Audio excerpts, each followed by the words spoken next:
ഇത്തവണത്തെ Paul of പോളുകളൊന്ന് പരിശോധിക്കണം. വിവിധ ഏജൻസികൾ നടത്തിയ പോളുകൾ ഏകദേശം ഒരേപോലെ തന്നെ അല്ലെങ്കിൽ അതിനോട് അടുത്തടുത്ത് വരുന്ന തരത്തിലുള്ള റിസൾട്ടുകളാണ് ഇത് വരുന്നത്. നമുക്ക് ആ പോൾ ഓഫ് പോളിലേക്ക് ഒന്ന് നമുക്ക് കടക്കണം. ഏതെല്ലാം ഏജൻസികളാണ് ഇത്തവണത്തെ 2024 ലോക്സഭാ തെരഞ്ഞെടുപ്പുമായി ബന്ധപ്പെട്ടിട്ടുള്ള റിസൾട്ട് പ്രവചിച്ചിരിക്കുന്നത്?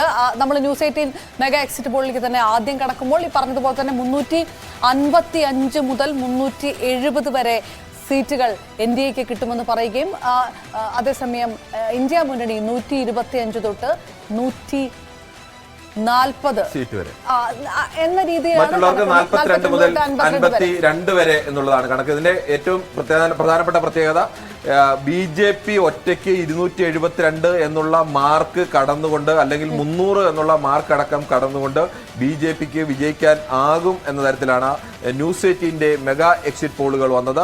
355 മുതൽ 370 സീറ്റുകൾ വരെ വരുന്നു എന്ന് പറയുന്നു. UPAക്ക് ഒരു കാരണവശാലും ഭരണത്തിലേക്ക് എത്താൻ യാതൊരു സാധ്യതയും കാണിക്കുന്നില്ല.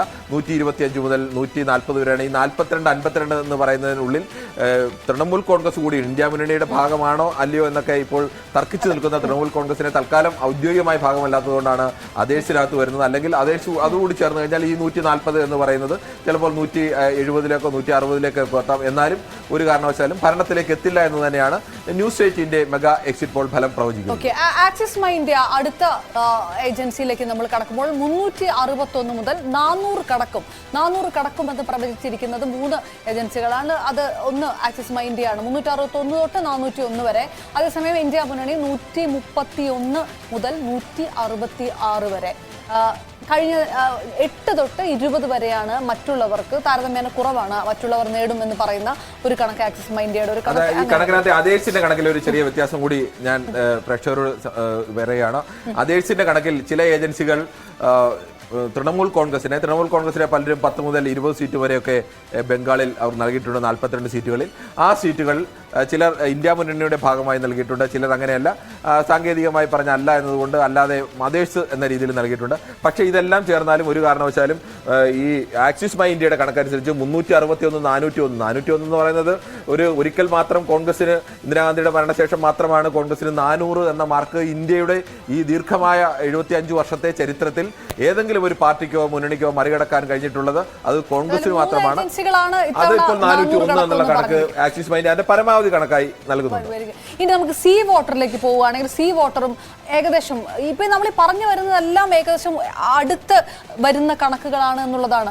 353 മുതൽ 383 വരെ NDAക്ക് കിട്ടുമെന്ന് പറയുമ്പോൾ 152 തൊട്ട് 182 ഇന്ത്യ മുന്നണിക്ക് കൂടുതൽ സീറ്റ് പറഞ്ഞിരിക്കുന്നത് സി വോട്ടറിൽ കൂടിയാണ്. താരതമ്യേന ഇവരെ പുറത്തു വന്ന കണക്കുകളിൽ ഇന്ത്യ മുന്നണിക്ക് ഏറ്റവും കൂടുതൽ സീറ്റ് നൽകിയിരിക്കുന്നത് 182 വരെയാണ്. മറ്റുള്ളവർ 4 മുതൽ 12 വരെ എന്നുള്ളത്. ഈ പറഞ്ഞതിലും എനിക്ക് തോന്നുന്നു ആ പറഞ്ഞ പോലെ ഇന്ത്യ മുന്നണി കാൽക്കുലേറ്റ് ചെയ്തിരിക്കുന്നതിൽ ഒരു വ്യത്യാസം.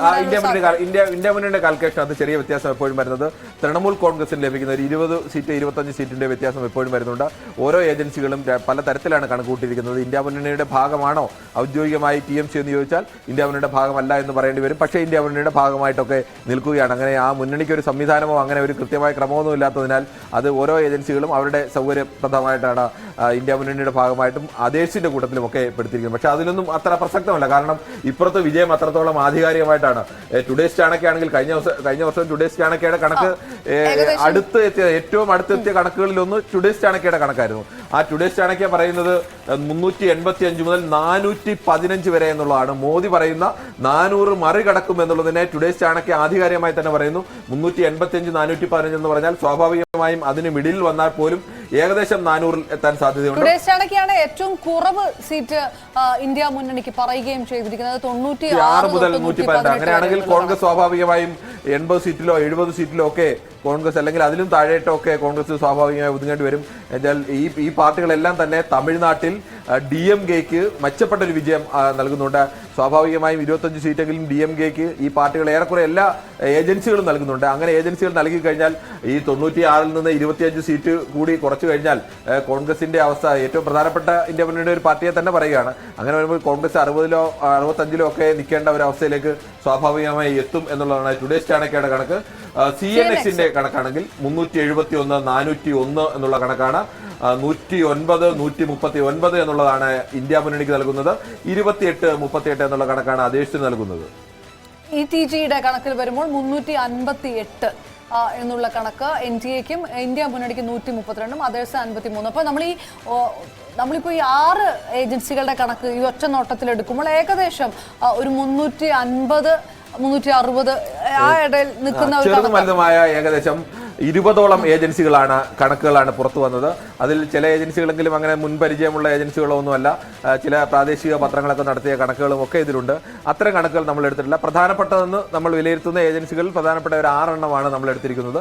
ആ 6 എണ്ണം തന്നെ ഈ മുഴുവൻ എടുത്താലും ഏറെക്കുറെ ഒരു കണക്കിലും ഏതെങ്കിലും ഒരു കണക്ക് പോലും ഒരു ഏജൻസി പോലും അല്ലെങ്കിൽ ഈ അപ്രസക്തമായ ഒരു ഏജൻസി പോലും ഇന്ത്യ മുന്നണിക്ക് വിജയം നൽകുന്നില്ല. അല്ലെങ്കിൽ ഇന്ത്യ മുന്നണി വിജയത്തിന് ഇപ്പോൾ സർക്കുലേറ്റ് ചെയ്തുകൊണ്ടിരിക്കുന്ന ചില ഓൺലൈൻ അത് ഏതെങ്കിലും ഒരു പത്രത്തിലോ അല്ലെങ്കിൽ ഏതെങ്കിലും ഒരു ചാനലിലോ പുറത്തുവിട്ട കണക്കല്ല. അത് ചില ഓൺലൈൻ സൈറ്റുകളൊക്കെ സ്വന്തം നിലയിലൊക്കെ ഇടുന്ന കണക്കുകളാവും. പക്ഷെ ആ കണക്കുകളെ നമുക്ക് എടുക്കാൻ കഴിയില്ല. ചിലപ്പോൾ അത് ഒരാളിരുന്ന് അയാളുടെ ആഗ്രഹത്തിനുണ്ടാക്കുന്ന കണക്കുകൾ പോലെ ആവും. ഏതെങ്കിലും നിസ്സാരമായ പഠനങ്ങൾ പോലും ഈ ഏജൻസികൾ തന്നെ 20 ഏജൻസികൾ വരുമ്പോൾ ഇതിൽ ഒരു 5ഓ 6ഓ ഏജൻസികൾക്ക് അപ്പുറമുള്ള ഏജൻസികളൊന്നും അങ്ങനെ ആധികാരികമായി നേരത്തെ കണക്കുകൾ പുറത്തുവിടുകയോ അല്ലെങ്കിൽ ആധികാരികമെന്ന് ഇതുവരെ അംഗീകരിക്കപ്പെടുകയോ ഒന്നും ചെയ്തിട്ടുള്ളതല്ല. അത്തരം ഏജൻസികളുടെ കണക്കുകൾ തൽക്കാലം എന്തായാലും ആദ്യ തവണ എന്ന നിലയ്ക്ക് നമുക്ക് എടുക്കാൻ പ്രയാസമുണ്ട്. അതുകൊണ്ട് തന്നെയാണ് പ്രധാനപ്പെട്ടത്. ഇതിന്റെ ഒരു ആദ്യ കണക്ക് നോക്കിക്കഴിഞ്ഞാൽ 350 റേഞ്ചിൽ ഏത് സാഹചര്യത്തിലും 350 മേൽ NDA പോകും എന്നുള്ളത് തന്നെയാണ് ഈ എല്ലാ പ്രധാനപ്പെട്ട ഏജൻസികളും പറയുന്നത്. 272 സീറ്റുകളാണ് വിജയിക്കാൻ വേണ്ടെങ്കിൽ, 273 വേണ്ടെങ്കിൽ 350 മറികടക്കും NDA എന്നുള്ളത് വളരെ കൃത്യമായി തന്നെ എല്ലാ ഏജൻസികളും പറയുന്നു. ഏകദേശം 75-80 സീറ്റോളം അധികം എന്തായാലും NDA മുന്നണിക്കുണ്ട്. അങ്ങനെയാണെങ്കിൽ ഈ എല്ലാ കണക്കുകളിലും BJPക്ക് ഒറ്റയ്ക്ക് ഭരിക്കാനുള്ള ഭൂരിപക്ഷം ഉണ്ടാകും എന്ന് തന്നെയാണ് പറയുന്നത്. ഒപ്പം ഈ പറഞ്ഞതുപോലെ തന്നെ ഇന്ത്യ മുന്നണി 150 കടക്കുമെന്ന് ഈ ഏജൻസികളിലൊന്നും പറയുന്നതുമില്ല. ഈ വലിയ രീതിയിലുള്ള അത് 295 എന്നുള്ളൊരു പ്രതീക്ഷ പ്രകടമാക്കുന്ന ഇന്ത്യ മുന്നണിയെ നിരാശപ്പെടുത്തുന്ന രീതിയിൽ എല്ലാ ഏജൻസികളും 150 എന്ന് പറയുന്ന ഒരു ചെറിയൊരു കണക്കിൽ നിൽക്കുകയാണ്. ഇങ്ങനെയൊക്കെ ആണെങ്കിൽ പോലും ഏത് തരത്തിലാണ് എക്സിറ്റ് പോളുകളുടെ ചരിത്രം എന്ന് ആണ് നമ്മൾ ഇനി പരിശോധിക്കുന്നത്. കഴിഞ്ഞ ഒരു ഏതാനും